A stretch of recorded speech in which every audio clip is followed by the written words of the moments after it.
Econ students, this is Mr. Clifford. Welcome to ACDC Econ. Right now, let's talk about money.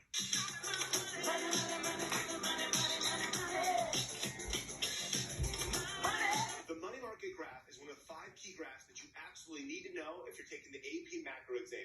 It shows you the supply and demand for money. Before we go much further, let's define what money is. The narrowest definition of money is called M1 money. Now, of course, this involves cash, which you normally think of money, but it also includes traveler's checks and checkable deposits. Checkable deposits is money in checking. Okay, that's easy. I can know the M1 money in the econ means cash or some assets in our life.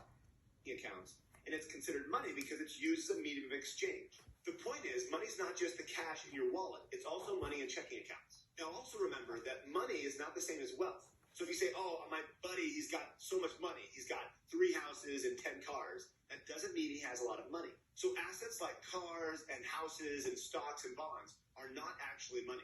The reason why is that these assets have very low liquidity. In other words, it takes time to convert them into cash. Whereas M1 money has very high liquidity because cash is already cash, and money in checking accounts can be converted to cash really quickly. So now we can start building already cash and money. Liquidity, is that means some assets maybe can convert to cash, but during this process, maybe we will lose some value.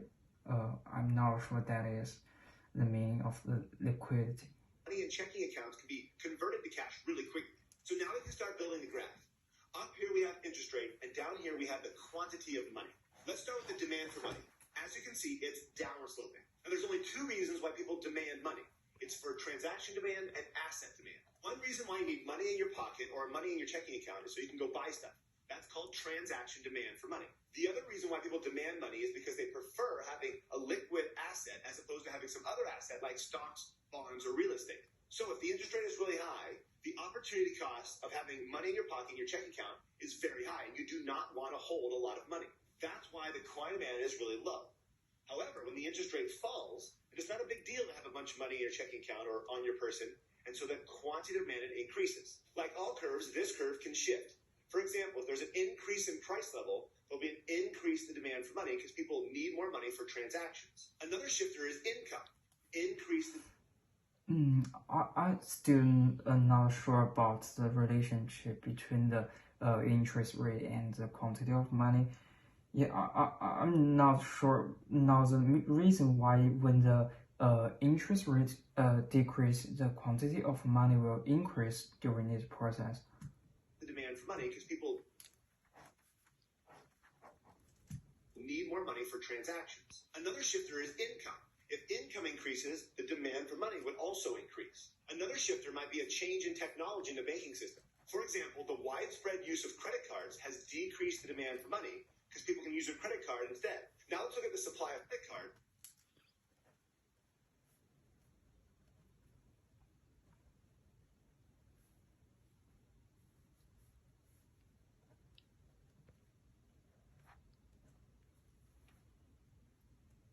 Has decreased the demand for money because people can use their credit card instead. Now let's look at the supply of money.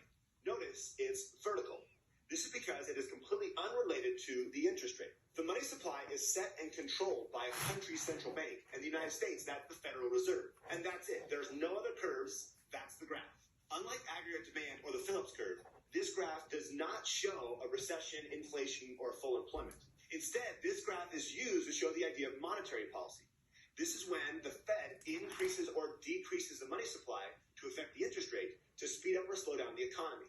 Remember, expansionary monetary policy is when the Fed increases the money supply. This will decrease interest rates, increase investment, and increase aggregate demand. Contractionary monetary policy is designed to fight increase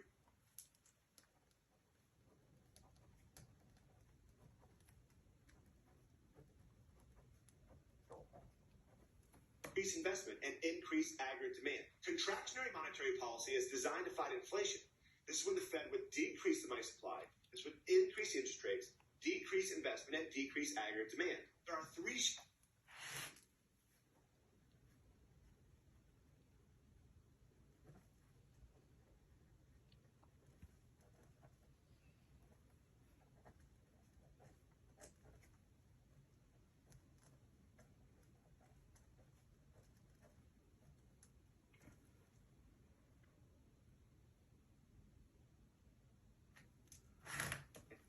increase interest rates.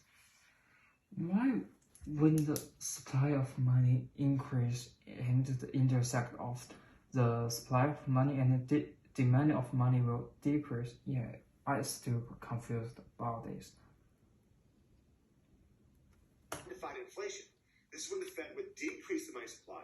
This would increase interest rates, decrease investment, and decrease aggregate demand. There are three shifters of the money supply. They are the reserve requirement, the discount rate, and open market operations. But to learn more about they are the